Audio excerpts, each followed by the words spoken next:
big announcement, really, I suppose. So over the past few weeks, we've been trying to figure a new event, a new experience that certainly I've not done before, and that we've not filmed before.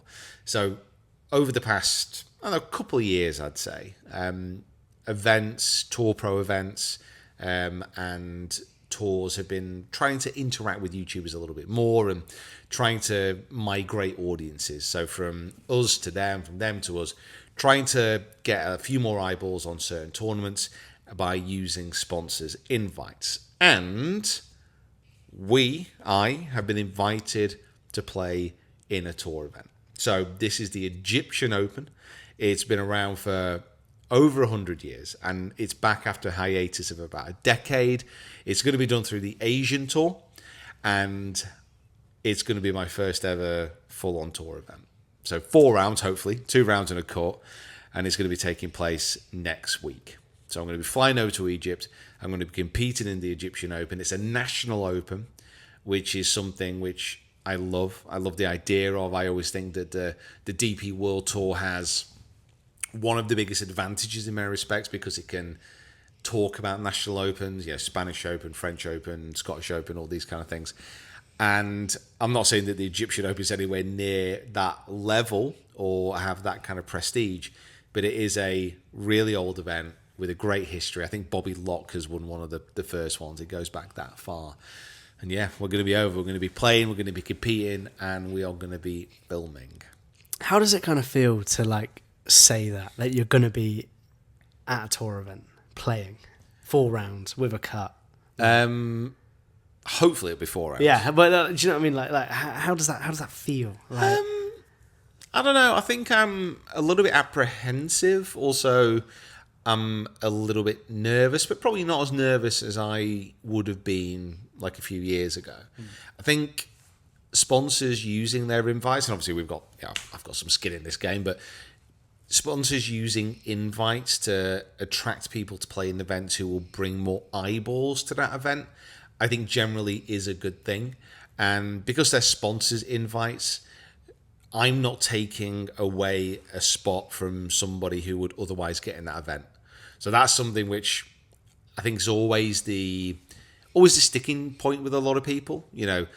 It's the Asian Tour, it's the developmental tour of the Asian Tour, and I've not gone through Q School. I've not earned the right to play in a regular season on any of the Asian Tour or the developmental tour. But because this is a sponsor's invite, I'm not going to be taking anyone's place. I'm going to be able to play in this tour event. I'm going to be able to film videos there and then release it to you guys. So from everyone's point of view, it's a bit of a win-win. And it's going to be an interesting experience. The course at Marinati, which is just outside of Cairo, looks cool. It looks like a great spot. And I've always wanted to go to Egypt as well. So it's kind of knocking out quite a few things on the tick list. How do you feel about your game at the moment? I don't know. I'm maybe not as confident in my game as I was a few months ago. But having said that, started to play a little bit more in the last couple of weeks. Obviously, being over here, we've kind of played every day. And there's some really good stuff. There's some really kind of negative stuff as well. I've been hitting some really weird shots. Tour golf and tournament golf is just so much different than what you do on YouTube, though. Yeah. So it's more, not so much a technique shift or I'm trying to do anything differently. It's more getting back into a mindset of this isn't a YouTube round of golf. Even though we're filming it, I do have to start treating this again like kind of open qualifying, where we're taking it seriously. We're focusing on every shot, and we are starting to trust that process again. The process has been on the shelf for a bit. It hasn't. I've had a pretty process-free zone recently, so that is going to be coming back out. I think that it's going to be interesting though, isn't it? Because obviously, like you said, you've done open qualifying this year and doing loads of events, and then getting through to final open qualifying, where you've got literally some of the best players in the world. That experience should be good for you though, because you going into this event, because you're kind of going into open qualifying, it was the final. You probably felt that you didn't feel out of place because you knew that you were good enough to be there. So I think that's probably going into this event is probably going to be a very similar thing where you kind of feel like you are good enough to compete with these guys. Is that kind of how you feel? Not sure about that. Not sure about that because, I've been looking at the scores on this tour in the order of merit, and I've not shot 20 under over 4 rounds before. Right. So Yeah. I think to kind of suddenly raise my game to that kind of level is going to be pretty tricky. Yeah. But as you mentioned, I have played some good golf, and my golf this year has probably been better than it ever has been. So translating that into a tour event is going to be interesting. It's going to be tough. I know now that I'm going to be nervous, but that's kind of fine. It's almost like I expect that, and I think I know how to deal with that a lot better than I used to. And I'm also going into this being the best putter in the world, so That is very true. that's kind of like a different frame of mind. I've never had that before. That's very, very true. And on I imagine the greens are going to be like they probably were, at Eagle Point. You're going to get some, had some good practice. There's absolutely, there's absolutely no way they're going to be that fast. Yeah, that's very true. A little bit slower, but the Eagle Point is actually a different level. But the guys that you're going to be playing with as well, like these guys are like playing for.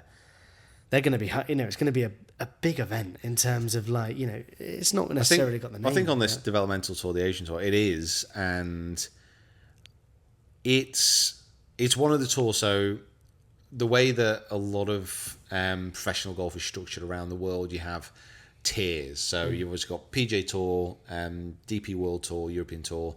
They're like top of the pile, and live to an extent, but to qualify through to live is. The access into live is obviously different. We know about that. We know it's very different than like what a traditional tour setup is. Yeah. So you have those top tours, and then below them you generally have kind of feeder tours. So PJ Tour has Corn Ferry, European Tour has Challenge Tour, and then underneath those, almost to the side of those, I suppose you've got Asian Tour. Yeah. But then Asian Tour has its developmental tour, and the players on that are generally young.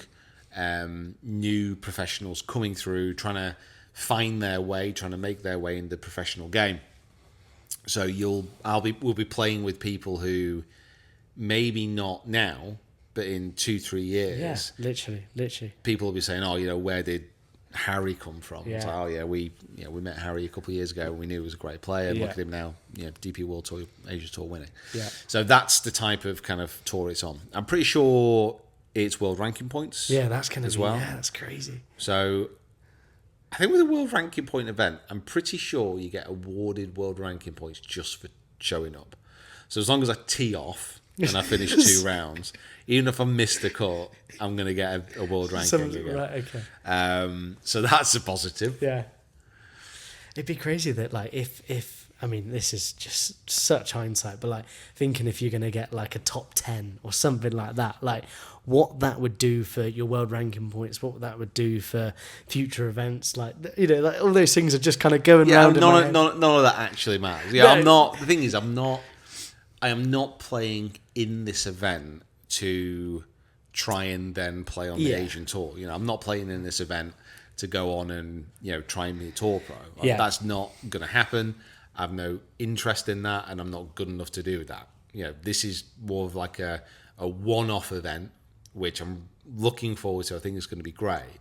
But also what it does, and what I'm hoping for, is if I do manage to play well, or even if I don't play well, as long as I don't, do anything crazy like fall into a water hazard, generally speaking, it should put me, and it should put, again, some other YouTubers in a frame of reference where, okay, if we get these people in a tour event, they can give exposure, and it could be a net positive to everyone involved. Yeah, this has happened before. You got the Brian Bros in the the Butterfield Bermuda Championship.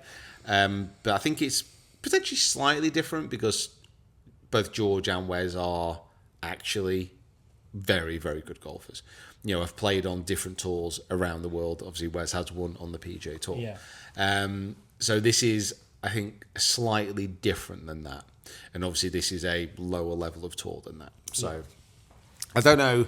I don't really know what it's all going to involve. We're kind of finding out a little bit on the fly, but that's kind of the thing as well, isn't it? That and obviously we're going to be making videos about this, but like of the week, but that kind of behind the scenes of just everything from the whole travel aspect, the whole just everything that a tour pro would do week to week that you probably don't see. You know, it was quite an eye-opening experience when after we did final qualifying on the Monday.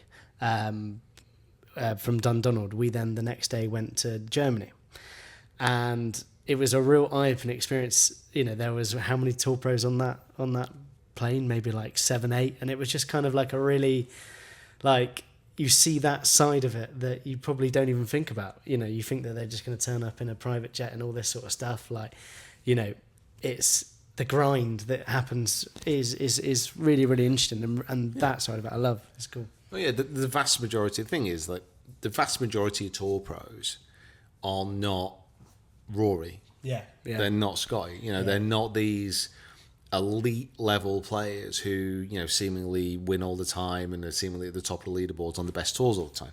Most tour pros go through an entire season, maybe with only 1 or 2 top tens. Yeah. You know, their main kind of target really is to maintain their tour card for the next year. That's what a lot of tour pros do. You know, there's only a handful of events. There's only a certain number of events every year, and they can't share out the wins. But if you're a consistent player, you know, you can still earn a really good living. But on the lower level tours, generally, as long as you can maintain your card, as long as you can like maintain your card, graduate, and not lose money, then that's a great year. It's a great year, exactly. Because like the travel expenses do get a lot. Yeah. Like I don't really know. Obviously, we're kind of going over there. We're filming content. We are. A rabbit. A rabbit. You know, we're going over there for work, and we're going over there for a different reason. Yeah. But you know what it would cost. You know, your average young guy to travel from wherever the last station tour event was to here, to, you know, all of that kind of travel expense, and you're doing that week to week without a guarantee. Maybe even like a top 10 might just about pay your expenses, break even sort of thing. The whole point of it is so you graduate, you move up the tours, you get the experience. And golf, certainly on the lower tour level, can be brutal at times, and it certainly makes and breaks a lot of very, very good golfers.